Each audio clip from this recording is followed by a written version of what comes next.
আসসালামু আলাইকুম প্রিয় খামারি ও কৃষক ভাই বোনেরা, দেশ ও দেশের বাইরে থেকে যে যেখান থেকে বসে আমাদের এই প্রতিবেদনটি দেখতেছেন, আপনাদের সকলের দীর্ঘ এবং সুস্বাস্থ্য কামনা করে শুরু করছি আমাদের আজকের প্রতিবেদন।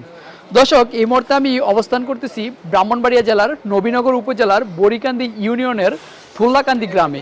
এই গ্রামেরই একজন প্রবাসী উদ্যোক্তা অনেক সুন্দরভাবে একটি খামার গড়ে তুলেছেন। আমরা আজকে তার এই খামারে আসছি। তার খামারে ছোট, বড়, মাঝারি এবং বিভিন্ন সাইজের গরু রয়েছে। তার এখানে রয়েছে অস্ট্রেলিয়ান এবং ফ্রিজিয়ান জাতের ষাঁড় এবং রয়েছেন শাহিওয়াল, সিন্ধি, গাবিগুলা, এবং এই পাশটাতে আমরা দেখলাম তার কিছু কুরবানির উপযোগী কিছু ষাঁড় রয়েছে।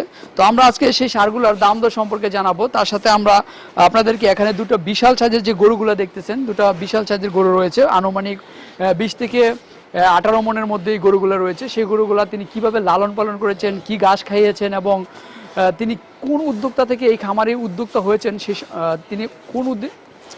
তিনি কিভাবে এই খামারটার যত্ন নিচ্ছেন সে সম্পর্কে আমি আপনাদেরকে জানানোর চেষ্টা করব। তাহলে চলেন এই খামারের মালিক যিনি রয়েছেন হাবিব ভাইয়ের সাথে আমরা কথা বলে তার এই খামার সম্পর্কে এবং তার গরু লালন পালন সম্পর্কে বিস্তারিত জানি। বিস্তারিত জানানোর জন্য পুরো সময় জুড়ে থাকবো আমি রিয়াজ আহমেদ তোফাজ্জল। আশা করি আপনারা আমার সাথেই থাকবেন। তাহলে চলেন আমরা খামারি ভাইয়ের সাথে কথা বলে বিস্তারিত জানি। আসসালামু আলাইকুম। ওয়ালাইকুম সালাম। হাবিব ভাই কেমন আছেন? আলহামদুলিল্লাহ ভালো, আপনি কেমন আছেন? জি আলহামদুলিল্লাহ ভালো। তো হাবিব ভাই, আমরা আপনার খামারে আসলাম। আপনার খামারটা অনেক সুন্দরভাবে সাজিয়েছেন, একটা গ্রামীণ অঞ্চল। তো এই অঞ্চলে আমি দেখতেছি যে আপনার খামারে বেশ কিছু গরু রয়েছে। তো আমি প্রথমেই জানতে চাইবো যে আপনার খামারে কতগুলো গরু রয়েছে? আমার খামারে আনুমানিক গরু আছে 20 থেকে 22টি। 20 থেকে 22টি গরু রয়েছে। এর মধ্যে ষাঁড় কতগুলো আছে, গাভী কতগুলো আছে? আমার গাভী আছে 8টা, 12টা আছে ষাঁড়। 12টা আছে ষাঁড় আর গাভী আছে 8টা। আচ্ছা, তো আমরা যতটুকু জানতে পেরেছি যে আপনি আসন্ন 2025 কুরবানিকে কেন্দ্র করে বেশ বড় সড়ো গরু লালন পালন করেছেন।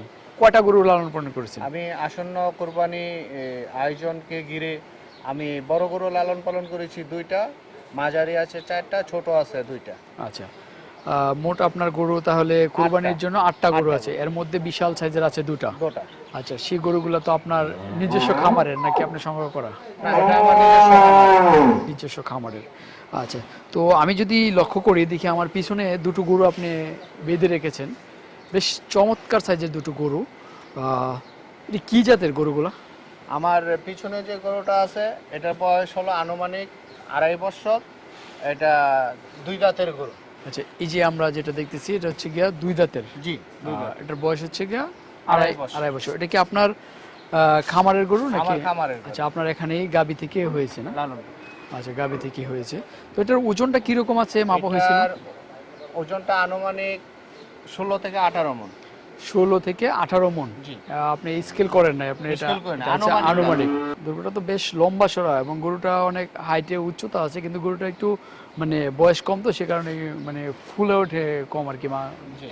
আচ্ছা, যদি হয়তো গরুটা 2.5 বছর লালন পালন করেন তাহলে আরো মোটা সোটা হবে। তো দাঁত কয়টা আছে এখন? এটা 2 দাঁতের গরু। 2 দাঁতের গরু। সামান্য অল্প বয়স একবার। অল্প বয়স। আচ্ছা, এটা কি আপনি এবার কুরবানিতে বিক্রি করে দিবেন নাকি আশা আছে আরেক বছর রাখার জন্য? না, ইনশাআল্লাহ এই গরুটা আমি এই বছর বিক্রি করে দিব। আচ্ছা আচ্ছা, এবছর বিক্রি করে দেওয়ার চিন্তা ভাবনা। তো যদি কোনো কারণে বিক্রি না হয় বা আপনার আশা অনুযায়ী দাম না হয় তাহলে তো রেখে দেওয়ার চিন্তা ভাবনা আছে না? বিক্রি না করতে পারলে রেখে দিব। তো দাম কিরকম চাইতেছেন? এই গরুটা আমি ভিডিওতে আমি বলবো না, আমার মোবাইল নাম্বার দেওয়া থাকবে বা পেজের নাম্বার দেওয়া থাকবে, আপনি তাদের সাথে যোগাযোগ করতে হবে। আর আমার নাম্বার থাকবে, আমার নাম্বারে আপনার টেলিফোন দিবেন। আমি স্বল্প রেটে আমি গরুটি বিক্রি করে দিব, কারণ আমার নিজস্ব খামারের গরু। আচ্ছা আচ্ছা, তো দর্শক, আপনারা যদি কেউ গরু দেখতে চান বা নিতে চান, আসলে আপনারা খামারে আসবেন বা হাবিব ভাই আছে, হাবিব ভাইয়ের নাম, ওর সাথে কথা বলবেন, কথা বলে নিতে পারবেন। তো হাবিব ভাই পাশাপাশি আমরা আরেকটা গরু দেখতে পাচ্ছি, মাশাআল্লাহ দিলে সাইজ কিন্তু বেশ বড় সড়ো হয়েছে গরুটার। আপনি অনেক যত্ন করে লালন পালন করেছেন, দেখলে আসলে বোঝা যাচ্ছে একদম সফট। এটা কি জাতের গরুটা? এটা ক্রস ফ্রিজিয়ান। আচ্ছা, ক্রস ফ্রিজিয়াম, বেশ বড় সড়ো। এটার ওজনটা কিরকম হবে? এটার ওজনটা আনুমানিক 20 থেকে 22 মণ। 20 থেকে 22 মণ। এটা তো আপনার খামারেরই? এটা আমার খামারের মুন্ডি গরুর থেকে আমি এটা বাচ্চাটা সংগ্রহ করেছি। মুন্ডির সাথে ফিজিয়ানের ক্রস করাইছিলেন? ক্রস করেছি। আচ্ছা আচ্ছা, তো আমরা যদি এটার হাইটটা দেখি, মাশাআল্লাহ হাইটও আমার সেম 5 ফিট 4 ইঞ্চির মতো হবে সম্ভবত। 5 ফুট 4 ইঞ্চি হবে হাইটটা। তো এটা হাইট অনুযায়ী এটা স্বাস্থ্য মাস্ত কিন্তু সব হৃষ্টপুষ্ট। হয়তো আপনি লালন পালন করেছেন, সেভাবে লালন পালন করেছেন, যত্ন নিয়েছেন। তো এটা যদি আপনারা মানে আমাদের দর্শকরা কেউ নিতে চায় তাহলে দাম কীরকম চাইবেন? আমি এই গরুটাও চ্যানেলের মাধ্যমে আমি দাম বলবো না, আমার মোবাইল নাম্বার দেওয়া থাকবে, আমার মোবাইলের সাথে যোগাযোগ করবেন, ইনশাল্লাহ আমি স্বল্প মূল্যে আমি গরুটি বিক্রি করে দিব। আচ্ছা, আপনি এটারও দাম চাবেন না? আমার এই গরুটি 6 দাঁতের গরু, আমি 3.5 বছর উপরে গরুটি লালন করেছি। এটা 6 দাঁত, 3.5 বছর, আপনার নিজস্ব খামারে এটা লালন পালন করেছেন। তো হাবিব ভাই, আমরা দেখলাম বেশ বড় সড়ো দুটো গরু, এটা সম্পর্কে আমরা জানলাম। তো আমরা যদি এখন একটু আপনার কাছ থেকে জানতে চাই, আসলে এটা লালন পালনটা কিভাবে করেছেন, খাবার দাবার হিসেবে কি দিয়েছিলেন? আমি গরুগুলান লালন পালন করেছি সবসময়, আমি আমার নিজস্ব দোকান আছে, আমি শুধু গমের ভুসি, ভুট্টা এবং ন্যাচারাল কাঁচা ঘাস। আচ্ছা, আমরা এই দিকটাতে লক্ষ্য করে দেখতেছি বিশাল একটা ঘাসের জমি রয়েছে। জি, এখানে আমি খামার করতে গিয়ে প্রথমত আমি ঘাস ক্ষেত গুলান তৈরি করেছি। আচ্ছা, প্রথম আপনি ঘাসের জমি তৈরি করেছেন, তারপর খামার তৈরি করেছেন। করেছি। একজন প্রকৃত খামারি এবং বুদ্ধিমান খামারির এটাই উচিত যে আমি যে গরু বা ছাগল যাই লালন পালন করি, এটা খাবারের যোগানটা কোথা থেকে আসবে, আগে খাবারের চিন্তা ভাবনাটা করতে হবে। তো সেই চিন্তা ভাবনা থেকে আপনি প্রথম খামারের জন্য ঘাস করেছেন, তারপরে আপনি খামার করেছেন, এবং এই ঘাসের জমি থেকে আপনার ঘাস হচ্ছে এবং গরুকে দিচ্ছেন, এবং খাবারের খরচটা সাশ্রয়ী হচ্ছে।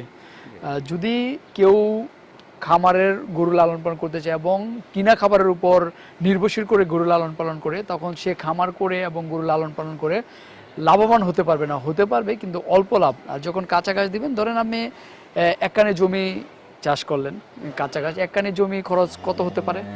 একখানে জমিন আমার আনুমানিক 20,000 টাকা বছর। 20,000 টাকা বছর।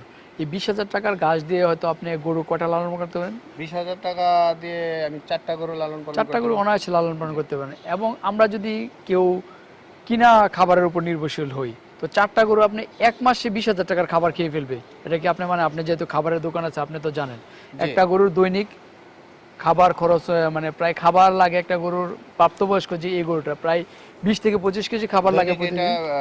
পার ডে 20 কেজি খাবার দিই। 20 কেজি খাবার, 20 কেজি খাবারের মধ্যে দানাদার দিতেছেন আপনি হয়তো বা 3 থেকে 4 কেজি বা 2-2.5 কেজি এরকম, আর বাকিটা তো কাঁচা ঘাসের উপরে এটা চলে যাচ্ছে। দানাদারটা আছে আনুমানিক 15 কেজি পার ডে বর্তমানে। 15 থেকে মানে 16 কেজি। এখন কি ঘাসের কম নাকি? ঘাস আছে, এটা এখন এই মুহূর্তে যা খাইতেছে তাই আমি দিচ্ছি। ও আচ্ছা, কারণ সামনে কুরবানি ঈদ, এখন বিক্রি করে দিবেন, সে কারণে হয়তো। কিন্তু খামার চালাইতে গেলে খামারে কোনো লস নাই, নিজের শ্রম দিতে হবে। আর এই খামারটা 2020 সালে আমি তৈরি করি দেশের বাইরে থেকে। আচ্ছা, 2020-এ আপনার প্রথম? দেশের বাইরে থেকে তৈরি করে আমি দেশের বাইরে থেকে এই খামারটা 3 বছর চালাইছি। আচ্ছা, দেশের বাইরে থেকে 3 বছর লোকের মাধ্যমে চালিয়েছি ইনশাআল্লাহ এই পর্যন্ত খামার আমার সফল। আচ্ছা, তো এই পর্যন্ত আপনি খামার থেকে কি পরিমাণ টাকা প্রফিট হয়েছে, বা যদি আমাদের দর্শকদের একটু বলবেন? আমি প্রফিটটা বলতে ইচ্ছুক না, যে আলহামদুলিল্লাহ আমি ভালো আছি। আচ্ছা, যদি আপনার এই অঞ্চলটা, এটা তো একটা গ্রামীণ অঞ্চল, আসলে গ্রাম অঞ্চলে কিন্তু মানুষ এত বড় সড়ো গরু লালন পালন করতে চায় না, কারণ বিক্রির জন্য একটু সমস্যা হতে পারে। সেই কারণে আপনি তো গরুগুলো লালন পালন করেছেন এবং আপনি একটা সাহসী উদ্যোক্তা, মানে উদ্যোগ নিয়েছেন। তো আপনার এই গরুগুলো আপনি কিভাবে বিক্রি করতে চাচ্ছেন? আপনি চাচ্ছেন খামার থেকে বিক্রি হয়ে যাক, নাকি আপনার হাটে উঠানোর কোনো চিন্তা ভাবনা আছে?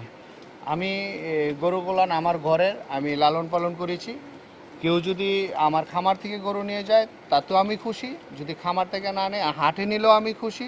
আমি এই বড় দুটি গরু নিয়ে আমি বিলকুল টেনশন করতেছি না। ইনশাল্লাহ আল্লাহর রহমতে সামনে কুরবানি ঈদ 2025, কিন্তু আমার দৃঢ় বিশ্বাস গরুগুলো বিক্রি হয়ে যাবে। কারণ আমি সচরাচর সবসময় গরু বিক্রি করি। যখন আমার গরু তৈরি হয়, আমি যখন বলি যে গরুগুলো আমি বিক্রি করব, তখন ইনশাল্লাহ কেউ না কেউ এসে আমার গরুগুলো নিয়ে যায়। তো হাবিব ভাই, মাশাআল্লাহ, চমৎকার সুন্দর দুটি গরুর আপনি লালন পালন করেছেন। অনেকে তো শখ করে গরুর নাম দেয়, আপনি কি আপনার এই গরুগুলোর কোনো নাম রেখেছেন? আমি আমার গরু দুইটার নাম রেখেছি। আমার প্রথমত বড় গরুটার নাম রেখেছি বড় বাবু, আর ছোট গরুটার নাম রেখেছি ছোট বাবু। আচ্ছা, এটার নাম বলে রেখেছেন বড়টার জন্য বড় বাবু, আর ছোটটার জন্য ছোট বাবু। আচ্ছা, তো আপনি বড় বাবু ছোট বাবু রাখার কারণটা কি একটু যদি বলতেন? গরুর পাশে যখন যায়, গরুর যখন আদর করি, তখন আদর করার সময় তো একটু অবশ্যই তাদেরকে নাম ধরে ডাকতে হয়। এই কারণে তাকে রাখেছি বড় বাবু, তাকে দিয়েছি ছোট বাবু। আচ্ছা, এটা আপনার খামারের প্রথম, এই জন্য বড়র জন্য বড় বাবু, আর ছোট সেজন্য ছোট বাবু। আমরা আপনার বড় গরু দেখলাম, ছোট গরু দেখলাম, আপনার গাভীগুলোও দেখলাম। তো এখন তো আপনি আসলে গরুগুলো লালন পালন করে কুরবানিতে বিক্রি করবেন, তো বিক্রি করার জন্য আপনার সাথে কিভাবে মানুষ যোগাযোগ করবে? আমার এই ভিডিওতে আমার মোবাইল নাম্বার দেওয়া থাকবে, মোবাইল নাম্বারের পাশাপাশি লোকেশন দেওয়া থাকবে, আপনারা ইচ্ছা করলে আমার খামারে এসেও দেখতে পারবেন, মোবাইলেও যোগাযোগ করতে পারবেন। আচ্ছা, আপনার এই জায়গাটার নাম কি? আমার এই জায়গাটা ব্রাহ্মণবাড়িয়া ডিস্ট্রিক্ট, নবীনগর থানা, বরিকান্দি ইউনিয়ন, খোল্লাকান্দি গ্রাম। তুল্লাকান্দি গ্রাম। এখানে আসলে আপনার সাথে যোগাযোগ করে তারপর গরু নিতে পারবে। ঠিক আছে হাবিব ভাই, আপনি ভালো থাকেন, সুস্থ থাকেন, সেই কামনা করি আজকের মতো বিদায় নিলাম। ভালো থাকবেন। আসসালামু আলাইকুম। ওয়ালাইকুম সালাম, আপনি ভালো থাকবেন।